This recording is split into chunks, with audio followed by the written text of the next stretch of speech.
49. C'est le nombre d'animés qui sortent en 2026 dont je vais vous parler dans cette vidéo. Ce sont des animés que vous devez absolument regarder ou des animés dont vous devez savoir absolument qu'il y a une suite. Bref, aujourd'hui, je vais vous parler des animés qui sortent en 2026.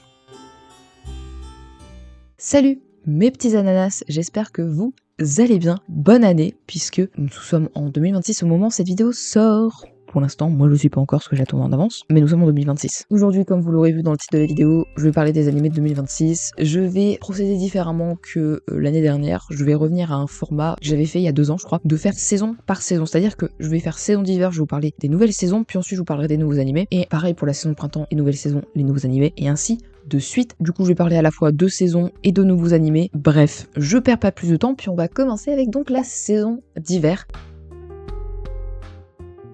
Donc la saison d'hiver, normalement, a déjà commencé au moment où je vous parle, parce que du coup, le premier, on est jeudi, donc il y a déjà des animés qui sont sortis aujourd'hui, dimanche 4 janvier. Et justement, au niveau du 3 janvier, il y a Fate Strange Fake qui est sorti, ça c'est sur Crunchyroll. J'avais dit ADN dans la vidéo animé hiver 2026, mais quelqu'un m'a corrigé comme quoi c'était sur Crunchyroll et non pas sur ADN comme le reste de la série Fate. Voilà, le 4, donc aujourd'hui, au moment où cette vidéo sort, il y a la saison 3 d'MF Ghost qui sort. Ensuite, le 5 janvier, donc demain, ce sera Golden Kamuy saison finale qui commence, ainsi que Vigilante My Hero Academia saison 2. Ensuite, le 9 janvier, donc à la fin de semaine, nous aurons Jujutsu Kaisen saison 3 qui commencera, ainsi qu'également le 10 Fire Force saison 3 partie 2 et le 11 Else Paradise. Ensuite, le 14 janvier, nous aurons la sortie de Oshinoko saison 3, le 16 janvier Frieren saison 2 et enfin le 25 janvier Medalist. Au niveau des saisons qui sortent en janvier, c'est tout. Par contre, il y a 2 choses qui sortent en mars. Le 19 mars, nous aurons sur Netflix Jojo's Bizarre Adventure Steel Ball Run, donc la partie 7 de Jojo qui va sortir. Et nous avons pas de date par contre, mais ce sera en mars également, la saison finale de Beastars, donc la suite de la saison finale. C'est la seconde partie sur 3, si je me trompe pas, donc c'est pas encore la dernière partie. Beastars, c'est pareil sur Netflix et les autres, normalement, vous aurez eu le petit logo en bas de l'écran. Donc du coup, on va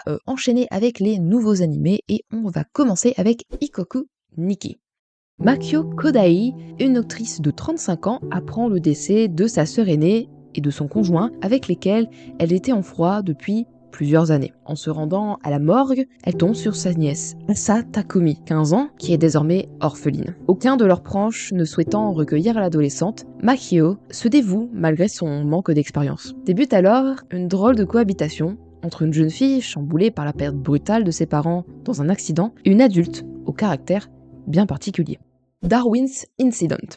Créé dans un laboratoire à la suite d'expérimentations génétiques, Charlie est un hybride mi-humain, mi-chimpanzé, connu sous le nom d'Umanzei. Après avoir été élevé par ses parents humains adoptifs, Charlie a maintenant 15 ans et entre au lycée. Il rencontre Lucy, une jeune fille qui devient sa toute première amie, mais sa vie normale est bouleversée. Son arrivée chez les humains est une onde de choc, entre des activistes véganes radicaux qui veulent en faire leur emblème et les bien-pensants qui estiment qu'il est la preuve vivante des dérives de la science. Charlie se retrouve au centre de sujets profonds de société.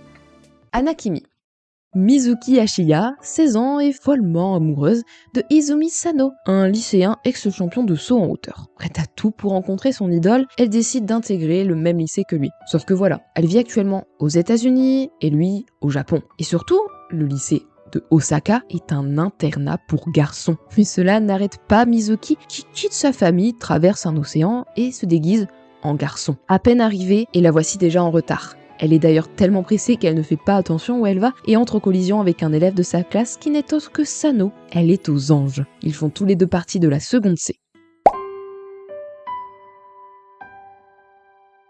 Pour la saison de printemps, nous avons quelques saisons vraiment très attendues. C'est parti, on va commencer par les saisons 2, The Angel Next Door, saison 2. Il y a également Yozakura Family, ainsi que Ace of Diamond Act 2, saison 2. C'est un animé de baseball que j'attends énormément, je ne pensais pas du tout qu'ils allaient faire la suite, ils ont annoncé ça enfin la dernière, je crois, la suite, et ça sort maintenant en printemps, j'ai trop hâte. Ensuite, ce n'est pas une saison 2, mais nous aurons la partie 3 de Dr. Stone Science Future. Il y aura Irumakun à l'école des démons. Moi, quand je me réincarne en slime, Classroom of the Elite et ReZero saison 4. Voilà au niveau des saisons pour cette saison de printemps et on va enchaîner avec les nouveaux animés et on va commencer par l'atelier des sorciers. Coco est une fille de couturière, mais ce qui l'a toujours passionnée, ce n'est pas la couture, mais la magie. Hélas, les seules personnes habilitées à la pratiquer sont les sorciers. C'est un don qu'ils obtiennent à la naissance et qu'ils protègent. Un jour, un sorcier du nom de Kiefré arrive dans le village de Coco et c'est en le voyant à l'œuvre qu'elle comprend la véritable nature de la magie, elle se dessine. Et surtout, Elle découvre que son livre d'images préféré était en réalité un grimoire de magie. Dans son excitation, elle commence immédiatement à tester les différents sorts, mais provoque une catastrophe dans sa maison, qui effraie la sauve, juste à temps, et décide de l'entraîner. À partir de cet instant, Coco va découvrir un monde merveilleux dont elle ne soupçonnait pas l'existence. Akane Banashi. Enfant, Akane était fascinée par les spectacles de l'Akugo, de son père Tolu, dont le talent était à ses yeux sans égal. Le l'Akugo est une forme de spectacle humoristique populaire née il y a une centaine d'années. Pour Akane, son père était capable de donner vie à une multitude de personnages différents, armés uniquement d'un éventail et d'un carré de tissu, ce qui la rendait très admirative de son père. Mais cette carrière prometteuse fut brisée par le réputé Issho Arakawa, qui a refusé le titre de maître au père d'Akane, alors que Tolu a donné une performance remarquable et que la salle s'est tordue de rire. Et pire, il le bannit également à vie de la profession, sans aucune explication. Déterminée à comprendre ce qui s'est passé, Akane décide de marcher dans les traces de son père et fait ses premiers pas dans le monde du Rakugo. L'Ayar Game. Un jour, un colis mystérieux arrive chez Kanzaki Nao. À l'intérieur, 100 millions de yens, ainsi qu'une seconde carte au fond de la boîte lui indiquant que l'ayant ouverte, elle accepte cet argent et de participer au premier round du L'Ayar Game. Une autre lui conseille de prendre grand soin de cet argent. Le but de ce jeu est d'obtenir par n'importe quel moyen l'argent de son adversaire. Pour cela, elle a 30 jours et pas un de plus. À la fin de ce mois, l'équipe du L'Ayar Game viendra chercher ce million offert. Si la personne a réussi à obtenir 2 millions de yens, il n'en rend qu'un et a donc gagné une coquette somme d'argent. En revanche, dans le cas contraire, l'adversaire ayant perdu doit rembourser ce million de yens. Elle apprend par la suite que son adversaire n'est autre que Fujisawa, un de ses anciens professeurs. Elles seront donc chez lui, se servant de sa crédulité. Il va réussir à la berner et lui prendre son million. Il lui reste donc maintenant 26 jours pour récupérer l'argent. Mais arrivera-t-elle à le récupérer? Tsugai.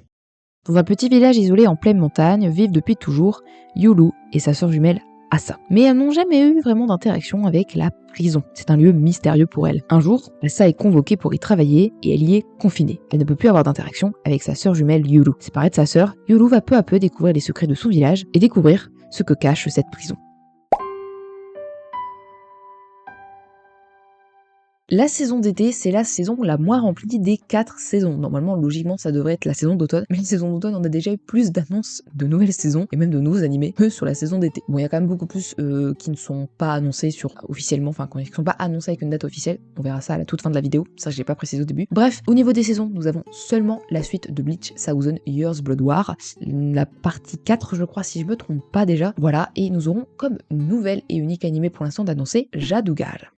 13e siècle, en Perse, le plus grand empire que le monde ait jamais connu. Une jeune femme nommée Sitala, vivant dans ces contrées, possède un grand savoir en matière de techniques médicales et de connaissances scientifiques. Grâce à Fatima et Mohamed, chez qui elle vit et travaille comme servante. Malheureusement, un jour, l'empire mongol envahit la Perse et Fatima, elle a pris le nom de sa maîtresse en hommage, devient une esclave. Elle est affectée à la cour impériale du deuxième empereur, Ogedei. Elle y rencontre la 6e épouse de l'empereur, Kolegen. Et elle espère un jour, plus que tout, avoir un lieu où elle peut mettre ses connaissances à l'œuvre pour aider des gens.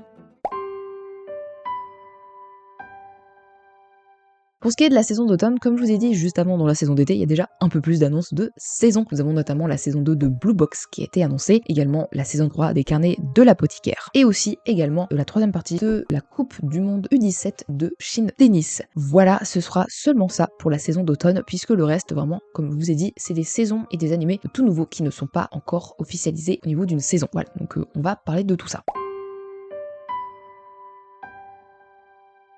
Il y a vraiment pas mal du coup de saisons qui ont été annoncées mais qui n'ont pas de date officielle, notamment The Saga of Tanya Zieville saison 2, Todoki Bosoto saison 2, Dolo et Dolo saison 2, nous aurons Black Clover saison 2. Ils vont enfin reprendre Black Clover, ça fait un moment qu'on attend mais c'est bien qu'ils aient fait une pause. Et enfin au niveau des saisons 2, il reste que Ao Hashi. C'est du coup aux saison 3, il y en a 2, c'est Mushoku Tensei et Sanfi qui m'aime à la folie, je sais plus c'est quoi le nom exact de l'anime, mais vous voyez très bien de quoi je parle, c'est également la saison 2. Ensuite il y a une seule saison 4, ce sera Tokyo Revenger, et saison 5, Rent a Girlfriend. Ensuite il y a certains animés, c'est des suites, donc Bakido, Bang Dream, donc après Ave Mujika cette année, nous aurons Yume Mita en 2026, et enfin nous aurons un remake de Okuto no Ken. Ensuite, comme vous l'aurez compris, et comme pour tout le schéma qu'on a fait avant, après les saisons, c'est nouveaux animés, donc on va passer aux nouveaux animés qui n'ont pas de date de sortie, et nous avons notamment Ghost in the Shell.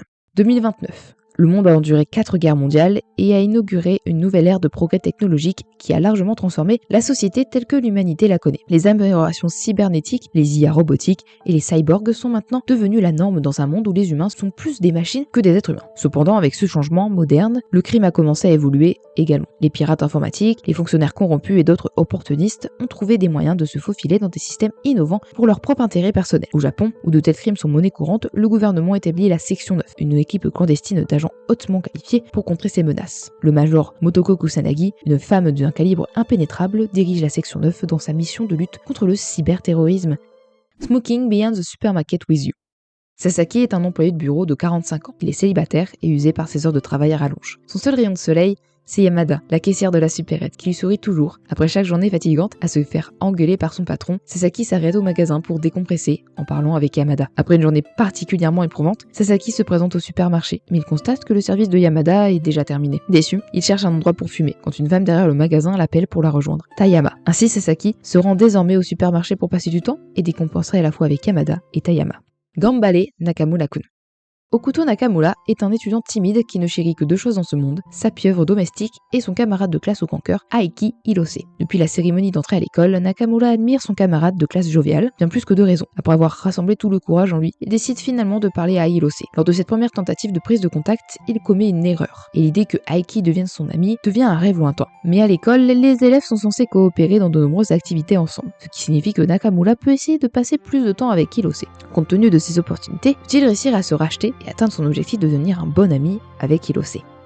Donc voilà, c'est déjà la fin de cette vidéo, j'espère qu'elle vous aura plu. C'était donc tous les animés de 2026 dont je voulais vous parler. Bien évidemment, il y en a plein d'autres, mais c'est une sélection parmi tous ceux qui vont sortir. N'hésitez pas à me dire en commentaire s'il y a certains vraiment que vous considérez que je n'ai pas cité dans la vidéo, qu'il faut vraiment regarder, que ce soit des saisons ou également des nouveaux animés. J'espère que vous passerez une bonne année 2026. Et donc du coup, on se retrouve la semaine prochaine pour une prochaine vidéo. Bye bye!